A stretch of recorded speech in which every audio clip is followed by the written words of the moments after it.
Before we begin, I want to say that I'll be sharing opinions and observations for the sake of creating conversation rather than preaching a truth. My purpose is to find the questions that will help set us free in our own way. If something I say hits you that you like, great. And if something hits you that you don't like, even better. Sit with it, reflect on it, and seek your own truth. In a world where it takes courage to have a point of view, my aim is to create a grounded space to observe, reflect, and challenge respectfully. I started this podcast as a way to document the journey and as a living reflection point to my future children. My hope is that they'll be proud of a name that their father completely reshaped and gave new meaning. Powerful is the man or woman who can dance with their shadow and emerge with their heart wide open to the light. Welcome to the Connection Point Podcast, and I'm your host, Chris Delaney. Today and on each episode of this podcast, I want to share with you an idea related to my obsession around a hypothesis when it comes to the consciousness of connection in life, business, and branding. It's the idea that at the core of all human beings, there's a drive for connection, to being seen, heard, and understood, not for who we present, but for what and who we really are. And that is cut from the same collective consciousness. I believe we can do this through sharing our humanity and the powerful stories embedded in each of our lives. And in each episode, I have a guiding intention. The guiding intention for today goes like this. Sometimes the desire to build a business, redefine a brand, or to choose a new path in life can feel like a game of double dutch, a give and take between the heart and mind. And so how can we marry the two and create coherence and harmony? So in each of these episodes, I like to start with a question or a few questions, because really this whole entire process is a deep knowing of oneself. It is going to be a reflection. And so we start with a few questions. First and foremost, how will we know that this entire process is worth it? This idea of redefining our lives, creating a business, or even redefining a brand. Is it worth it for us to put ourselves out there? Is it worth it for us to become vulnerable? How do we build a life, brand, and business with human connection at its core is really the main thesis. And that's really what we're here to talk about.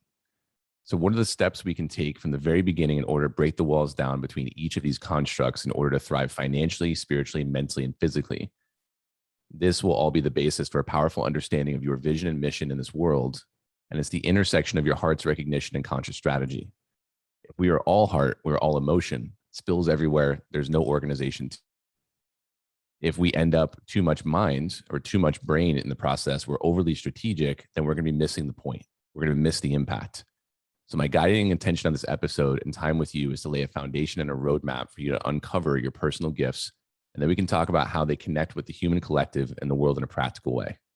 The goal here is always to make the abstract, the ancient, the wisdom, and turn it into a bridge into the modern world with technology.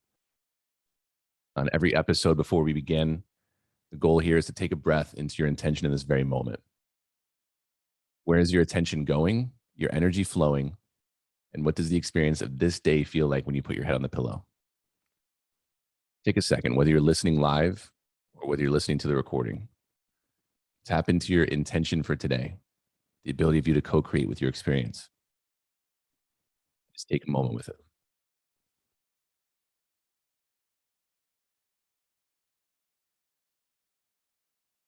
Beautiful. Let's rock. So this episode is going to be all about mission and vision, but it's more so about discovering your unique connection point. And this connection point is going to be all about uncovering your personal gifts, something so unique and individual to you. This is where the conversation really begins. I'm going to be sharing a few thoughts and ideas that I've shared with pretty much everybody across our social platforms over the last 7-8 months, thousands, tens of thousands of folks across in conversation. This is my obsession. This is the 10,000 plus hours I've spent trying to understand this. And I've amassed this into what I believe to be 3 particular standpoints that we can get to and understand how we can articulate a mission and vision. First, we have to understand the gifts, right? Our individual gifts. Some call it Zone of Genius by Dr. Gay Hendricks in the book, The Big Leap. I love that idea. Some people call it your purpose. Some people might call it your divine path. But what does it mean to actually have a personal gift? Because then the other challenge is, if I have an individual and personal gift, how does that actually relate back to this whole entire idea of connecting it back to a human collective? That's where we have to break through our mindset or idea around cause and effect. And beyond cause and effect, there's relationship. And what that means is we begin to understand that it's not A plus B equals C. It really is all of those variables connected and flowing into one another. As one shifts and changes, the other will as well. When our strategy shifts and changes, our emotion behind it may shift and change. When our emotion changes, then that will also shift our strategy. We talked in a previous episode about the idea of circumstance and information. Sometimes when our circumstances change, the information we receive changes. The feedback loop from everything changes. And then when the information changes, it can drastically change our circumstances if we're also applying what we're learning. So the whole deal here is that we have to break through the idea of cause and effect, because really we're seeking cause and effect in our scientific method. We're seeking all these different things, but really all we found is correlation, which tells us relationship. So we're looking for the most effective. So in the space in which I talk about all this stuff, one of the ground rules is I don't believe there's such a thing as right and wrong. I believe there's effective and ineffective based upon your intention. And when we talk about intention, for those of you who are also practically minded, you can intersperse that or you can replace that with strategy. So being strategic is being intentional and vice versa. We're beginning with the end in mind and working our way backwards. And so we want to start looking at the actual understanding of our vision and the mission to carry it out. So how do we actually uncover our personal gifts? That's the whole goal here, to find our personal and individual connection point. And the connection point itself, to reiterate this, is the idea that all of us are connected and that we can take seemingly disconnected factors in our lives and in the world at large and start to begin to see them as completely connected. And we can find, if we allow ourselves to break the walls and the barriers down around all the titles and all the things that we share with the world that we think that we are. And when we truly allow those barriers to dissolve, we can actually begin to start seeing the relationship amongst us and all. To put it in an esoteric way, I like to say it's like being both the drop and the ocean at the same time. We are both a universe unto ourselves, a part of a larger universe as always. That becomes a kind of a complex kind of jumble of words at times. But if we can begin to understand this, we talked in the last episode about utilizing something like the law of correspondence. The law of correspondence is a hermetic principle in universal law that states our inner world reflects our outer, and our outer reflects our inner. As above, so below, so within, so without. All things connected in scale, in function. And so it requires that we allow these ideas, if they make sense, to be integrated into our belief systems over time. Test it, allow ourselves to expand, get curious with it. So much of this may be new, but again, we're just testing and trying to understand these things. So how do we find our unique gift and our connection point? What are the gifts in your life, business, and brand? You know, I want to make sure this is practical to somebody, again, who is thinking about a process of self-discovery for themselves, because I believe that everything starts with a relationship to self. There has to be some, in this chicken and egg scenario, we have to choose. And I think that it does start with that personal discovery. And that's just been my personal journey. Then, as I understand myself, I operate in the space of business and brand in such a way that they are so intimately connected that you can't separate any of them. So let me ask this question to you right now to think about, especially for the entrepreneurs listening, the folks who are driven, who feel the pressure of the universe just catapulting you forward and feeling that tremendous pressure to utilize your potential that I know I attract into my sphere, because I feel that as well. What becomes possible when we shift this question, which is, do I build my life around my business? Or is it possible for me to build my business around my life and integrate it? Very nuanced question, very different outcome when it comes to your intention. These types of questions allow us to shift our strategy, because those are two very, very different things.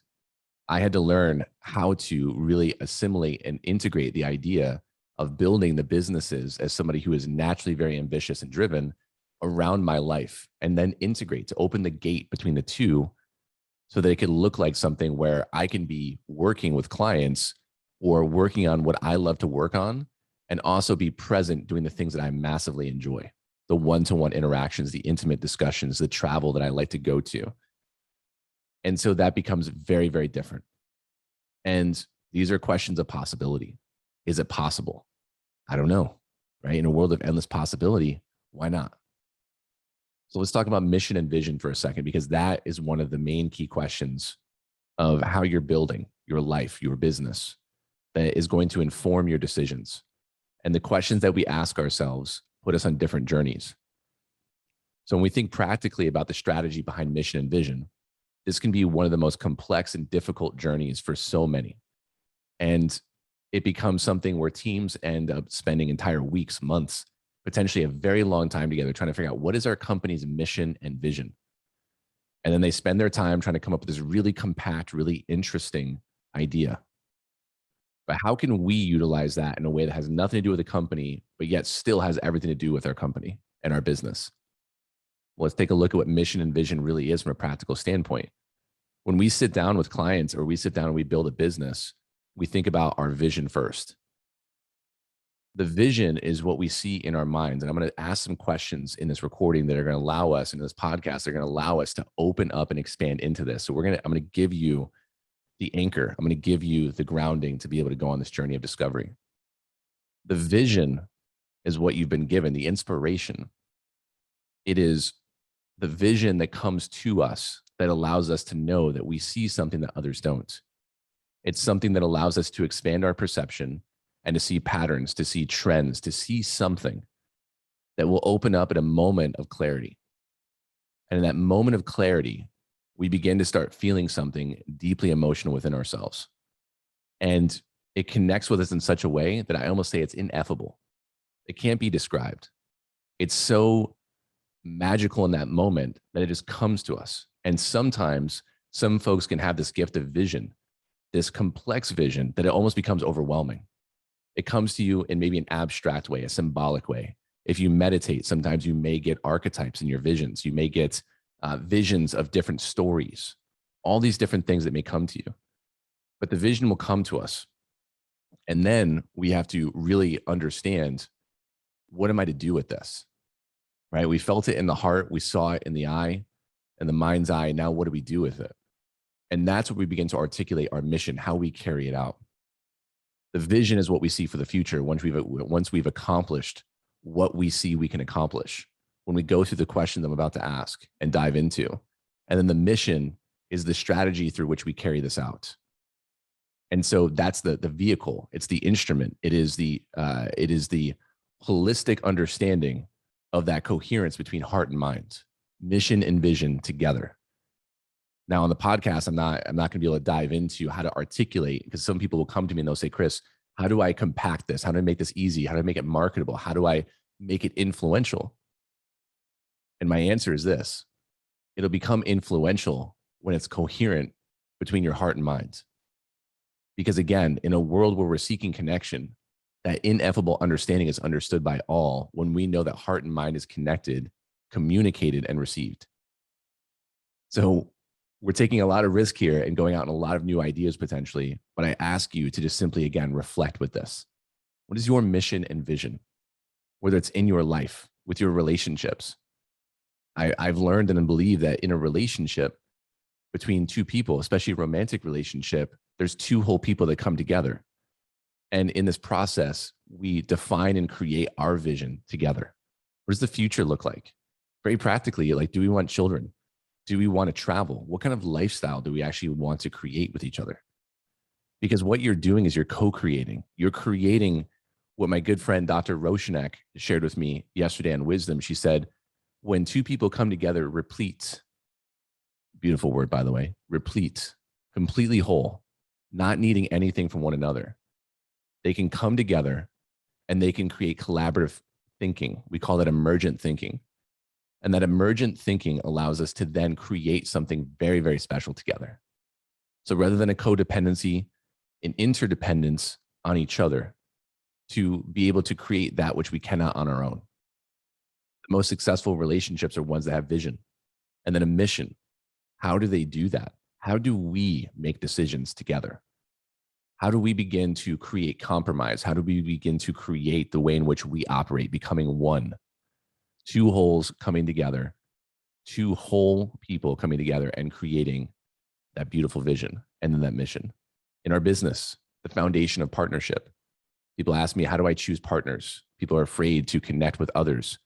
This whole idea of the connection point and the ability for us to relate and connect to one another is to really dissolve those barriers. Because when you're creating a business together, my belief, again, if I'm building a business around my life, I am taking you into the most intimate parts of my creativity, into my heart.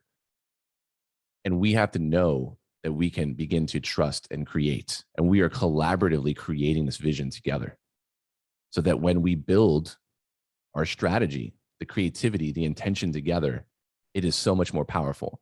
Because in those relationships I just outlined, you don't just add or subtract from one another, you multiply or divide. It is the difference between an exponential catapult of this vision coming to the world and the equivalent also on the other side of driving a sports car 200 miles an hour with the handbrake on. So if you don't clarify the vision together, if you don't know the intention that you're building together, and you're not able to collaborate on how you're going to carry out the mission, then casualties will happen. Conflict will ensue. And when it comes to our brands, in your branding as well, I mean, your brand is how you interact with the world. And whether we realize it or not, here's the deal. And I shared this a lot this week on this beautiful new app called Wisdom, where it literally is one-to-one intimate discussions where mentors help mentees and people connect. And people kept asking me these questions of how do you stand out? How do you share your thoughts and ideas where people want to listen to you? And we've had an amazing amount of success right out the gate. And what I'm sharing with people is this, is that you, when you show up now in the world, you have to start thinking about yourself as an investable company. You are a publicly traded company on the stock market of attention if you desire to create. And what happens is people will define your brand where you don't define it. Where you don't share the vision, people will create in a vacuum what they believe your vision is. And trust me, when people are unintentional about that vision, it doesn't look very good. And when you articulate a clear vision, at least an understanding of the direction you're going in, you don't have to have it all figured out, by the way. My vision has changed so many times, but the clear pathway is still the same. I'm to connect people. How that works is the process we're going to go through here in just a moment. My mission is carried out in the way that I've understood my gifts to be on the cutting edge of technology and innovation in order to find the people with influence that I can then build a tribe of leaders with to then influence masses. And that's a huge deal. We have to understand our unique gifts, which we'll also understand here in just a moment. But we are publicly traded stocks, and people vote based upon the sharing of your content, how they view your brand, and how they interact with your personal brand. And so if we begin to think that way, understanding your mission and vision, and then of course your principles, which we'll talk about in another episode, is going to be drastically important to the success of getting your worldview out there. So we stop for a second. I know you're saying to me, Chris, how the hell do we do this? What do we do with these massively abstract ideas? Because my whole entire thing is whether you meditate and levitate or you are literally taking the first step, it's important that we meet ourselves where we're at. And I have found that there are 3 questions that I believe are going to put us in the right direction. I can't guarantee absolute clarity from these questions because this is a process. And for me, it's been a journey. I started with a vision that I was given at a time when I had no idea what I was going to do with it. Sitting in a Starbucks in Midland, Texas, not knowing anybody, scared shitless, trying to figure things out after a divorce and leaving my corporate job I thought was my career.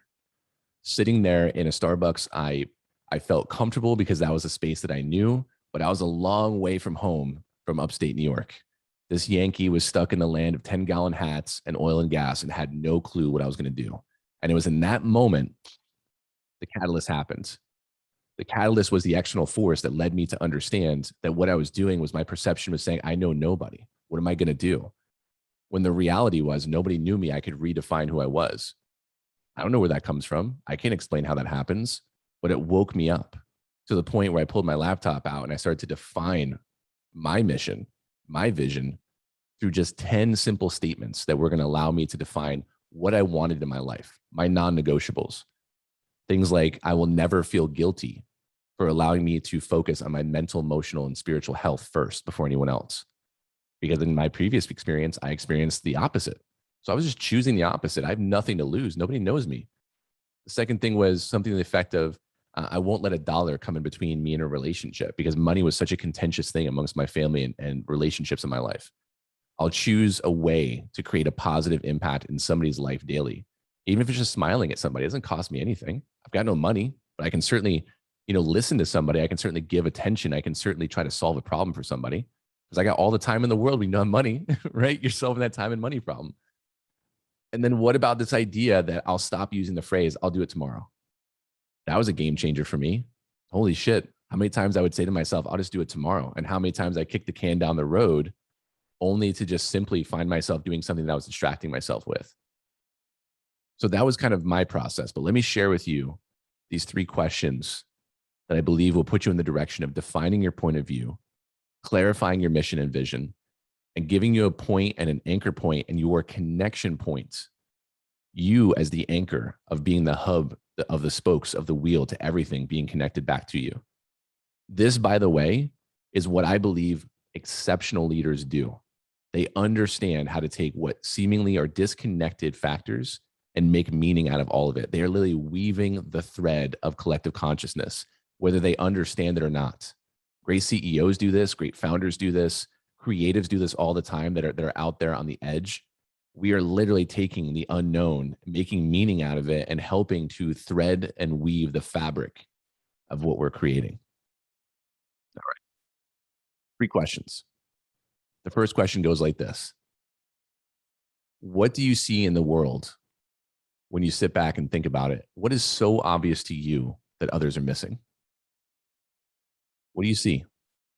There's a trend and there's a pattern. There's something that you're seeing that others are missing. And for you, it's so obvious, so simple that you almost smack your forehead and you're saying, why are they missing this? Most times that starts in our careers. We start looking at something in our career and we say to ourselves, what is this person missing? Maybe you worked with a manager or you're working with a manager and you're saying, this person just doesn't get that it's about people. That's a good start. But what is it about people? What are they missing? You begin to go on a journey of discovery because we continually ask the deeper question. What are we missing? Where's it all going? Maybe it's something that people are missing in another avenue of your life, whether it's in real estate, whether it's in branding, whether it's in entrepreneurship, whatever it is.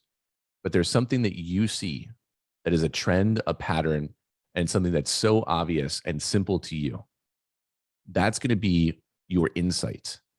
That's the clear vision you have. The insight that you have needs to be expanded. We need to spend time with this. This is the core foundation of so many things, like your unique value proposition to the world, your passion, your creativity, the thing that you are given, the thing that you see. That's the practical.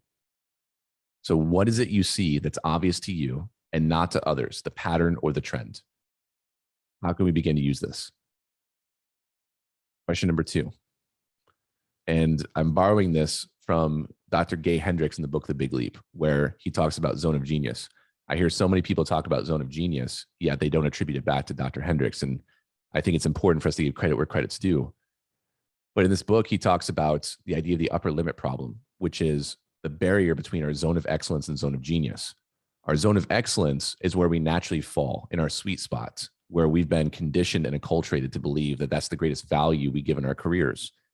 But our zone of genius is really our unique gifting that we're meant to express in the world that gives us the most satisfaction. It creates the abundance of finance, of happiness, and of health in our lives.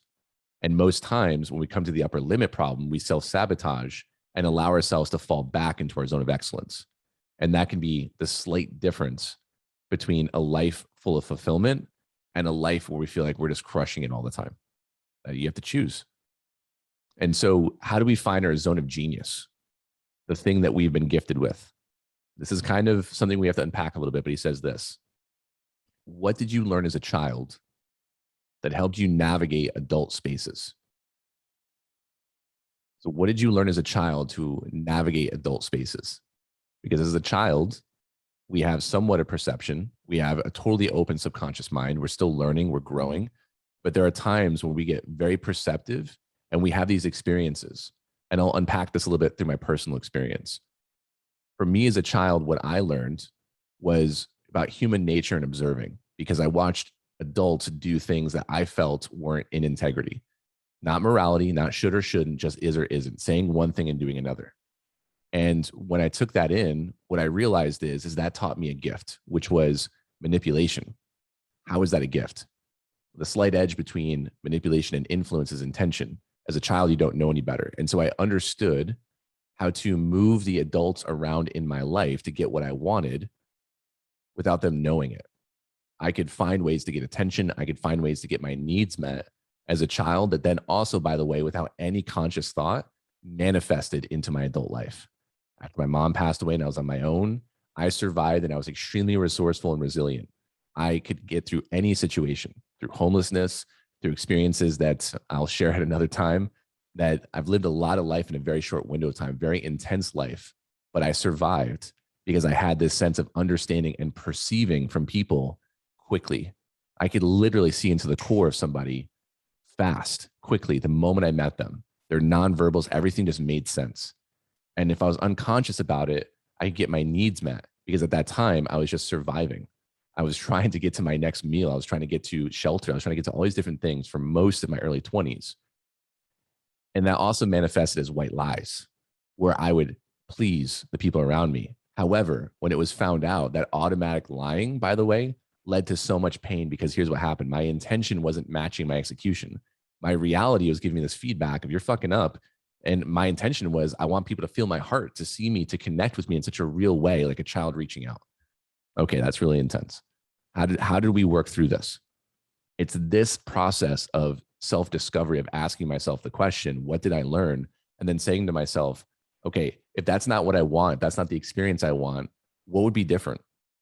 And then outlining what that experience would be, which led me to really study the idea of influence, which is when I come with a clear intention, when I'm fully responsible for my energy and my presence and my actions, and I can understand the impact of the things that I do and what I am when I show up, when I do the work before I meet somebody, and I've clarified my intention when I wake up in the morning with not just my to-do list, but my to-be list.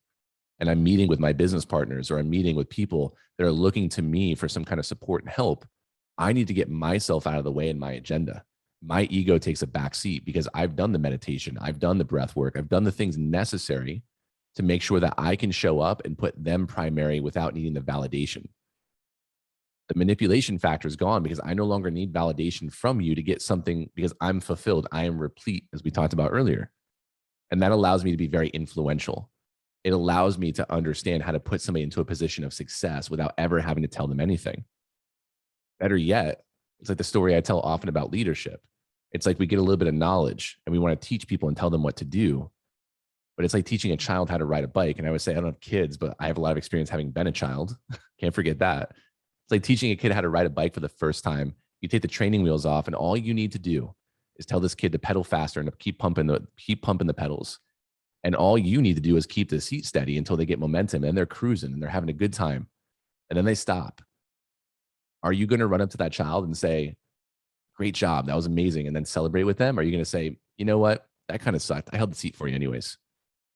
That's the difference to me.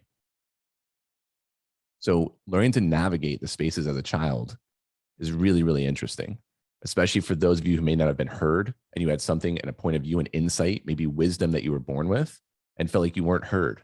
And so you found ways to be heard. These are gifts. And it all requires that we understand how to take it from the shadow aspect of the unconscious unknown, make it known, and then work with it to form it, to hone it, to understand it. It becomes your superpower. And you'd be surprised at understanding what you learn about yourself. So what did you learn about yourself as a child? This takes some time to really uncover this stuff. It's taken me years to really understand how this thing becomes the gift. The third question is how we tie it all together back into our vision. Because the first question, what's obvious to you that others miss, is your insight. That's your key insight. It's like your foot in the door moment. You found the door, you're interested, and then you put your foot in the door as it closes, and now you can break it wide open. By choosing to understand your insight and the trends and patterns that you're seeing and exploring them, you now have a pathway to really uncovering where your path is. What you learned as a child to navigate adult spaces is going to teach you a lot about your strategy. It's going to teach you a ton about your mission, your ability to carry things out. So we have an inkling of our vision, our path. We have an understanding a little bit right now about how we're going to carry these things out, where our gift and our zone of genius is. And then the third question is going to really help us bring it to a point where we can really bring some substance to it. And that question is simple. What does the world look like when you solve the problem that you see? In that first question, based upon the problem that you saw that's not obvious to others, based upon what you know to be your gift, what does the world look like when you use your gift to solve that problem?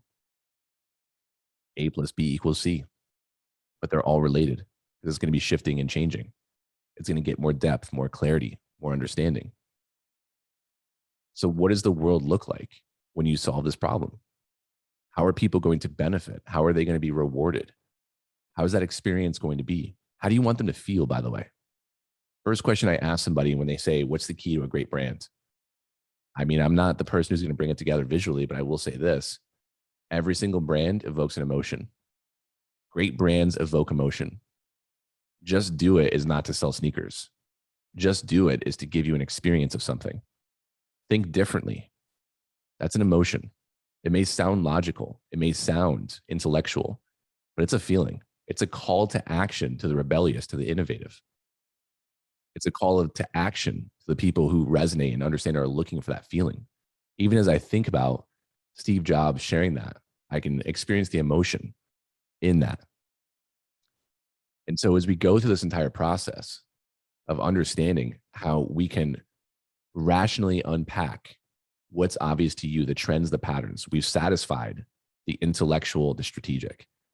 When we navigate and understand and define what we've learned as children, that has been our leading edge, our thread throughout our entire lives, that may have been our superpower, may have been used in what some may call for evil. And the polarity of that is it gives us great insight to understand what we can do for good with strong intention. Again, the slight edge between manipulation and influence is intention. A clean, clear heart, connected to the mind, brought to the world. And then that final question of what does the world look like when you solve the problem that you see? How do you begin to bring that out into the world? And what are people going to experience? The emotions of that journey.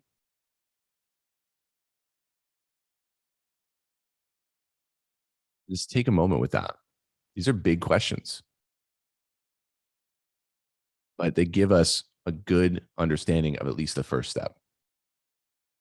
And the best thing that we can do with this, because I like to end every episode with what do we do with this? Because I don't want to leave people in the mess. I don't want to leave us in the hypothetical and the conceptual. I really want to make sure that we're able to do something with this. The best thing that you can do is to take this episode and to sit down with a journal and to write these 3 questions down and to allow yourself to sit with them for a moment and then just spend 10, 15 minutes a day chiseling away at this. The way I go through it is I start with the very abstract and the macro. I just do a whole brain dump on this. Whiteboards are beautiful for me because what I'll do is I'll just dump all the words, thoughts, and ideas that come to my mind because I've given my brain and I've given my mind something to solve. And in my conscious mind, when we're awake, we're limited by our previous experience and everything that we know to be true. The beautiful thing about it is as we use techniques like meditation, which by the way is something so simple as, put some soothing music on, sit down and start to breathe and close your eyes and connect with yourself, meaning just literally don't allow any distraction to come into you or around you. Set 10, 15 minutes for yourself and just ask the question, write it down on paper before you go into that meditation. And it'll be amazing what happens as you begin to solve this problem from such a higher level of thinking, of imagination.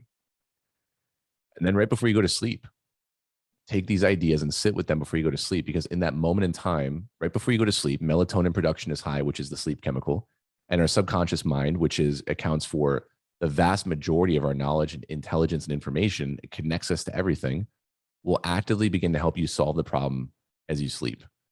You are literally taking these things in. It's why we fall asleep back in the day to Netflix, or I don't know if anybody remembers DVDs back in the day, and you would fall asleep and all of a sudden you would be stuck in the menu. And next thing you know, you wake up after having been a character in that movie because it was just a menu replaying over and over again. That becomes really curious. How does this work? We're just employing all the gifts that we've been given, all the systems that we can utilize to help us solve this problem. And take the next 30 days to commit to just simply adding some depth, color, and clarity to these 3 questions. What do I see that's so obvious that others miss? That tells us our unique point of view. It tells us our insights, our clear vision. What did you learn as a child to navigate adult spaces? That thing could have been a curse, becomes your greatest gift, and that helps you understand how you would carry out the mission. And then the third thing is, what does the world look like when you solve the problem that you see? What's powerful about this is the next step beyond this is when we start talking about strategy, because the clearer we get, the more we understand what people, resources, tools, what we're going to need in order to carry this out, then we're really, truly taking a thought and turning it into a thing, which we miss every single time we open up the book, Think and Grow Rich by Napoleon Hill, and we see that statement of thoughts become things, and we just move on to the next page. We just have to get curious, remove the judgment, and don't allow any of the old stories that you're not smart enough, not good enough, or any of those things that come through. We simply write them down because we can't fight what we can't see. Just write it down and you'll know whether it's true or not. This is without a doubt one of my favorite things to talk about. And every single time I put an episode together, I start in that process of the macro and trying to understand how can I take this really abstract idea that I think about and make it meaningful to the people around me. When I say that my niche is human, what I mean is that my journey as a teacher or as somebody who's really understanding and just simply sharing my observations, my greatest challenge and also my greatest worthy journey is to understand how to communicate in a simple manner. I don't want to make this complex. I want to make this really meaningful, practical, and executable, because knowledge is nothing if it's not applied. Just information. And in a world where we're drowning in information, right, we're going to be satiated by wisdom, which is taking that information, applying it, and reflecting on it meaningfully and sharing with the world. So I hope that this process serves you, and I hope that you keep coming back to it, and I hope to see what you do with it. I want to see you do something with it. People say thank you to me, and I say the gratitude you share with me is the execution that you take. Because this is a super, super important process, whether, again, you are on a journey of personal and self-discovery, or you're doing something that you believe is of impact into the world, in the business world, or whatever you're going to do with this. There's so many ways in which you can impact the world. Not everybody needs to be an entrepreneur. Quite frankly, one of the greatest things that you can do in this world is to teach another person and to be kind to them. Raising a child in a way that's different from what you experienced. These insights will teach you so much. So with that said, as we wrap up, I want to share with you all, the beautiful life that you desire is not a matter of chance. It is a matter of intention. We have recently stumbled upon a new technology called Wisdom that launched actually on last Tuesday. Now, this is Friday, October 22nd. So it launched the previous Tuesday. So we're only 8 or 9 days into this beautiful new piece of technology where it allows us to be one-to-one and to communicate. And I encourage you to go check it out and to connect, because it's going to allow you to begin to articulate your thoughts and feelings. Because once you go through this process, the next phase is putting them to the test, bringing them out into the world, letting people interact with them, touch them, because you're going to be releasing your child out into the world, into the deep, dark woods. And an app like Wisdom will really help you begin to articulate, communicate, and also hone your vision and mission. What you see in the world that you believe is the challenge, your mission and how you're going to carry it out, and how you're going to reduce the barriers between humans and the collective. You are effectively creating the understanding of the drop in the ocean itself. I can't wait to see what you create with this. Believe in your mission. And I can't wait to see you in the next episode. Take care. This has been another episode of The Connection Point. And if you want to support us, then you can do it in the following ways. Leave us a review on your favorite podcast platform. Like, comment, and share this with someone who needs to hear it. And connect with us on all social channels. And if something moved you in this episode, then join us in the Intentional Collective, a private community where we take the conversation deeper while providing coaching, guidance, and support, all at theintentionalcollective.com. We look forward to seeing you next time. And until then, we believe in you and your mission and can't wait to hear more.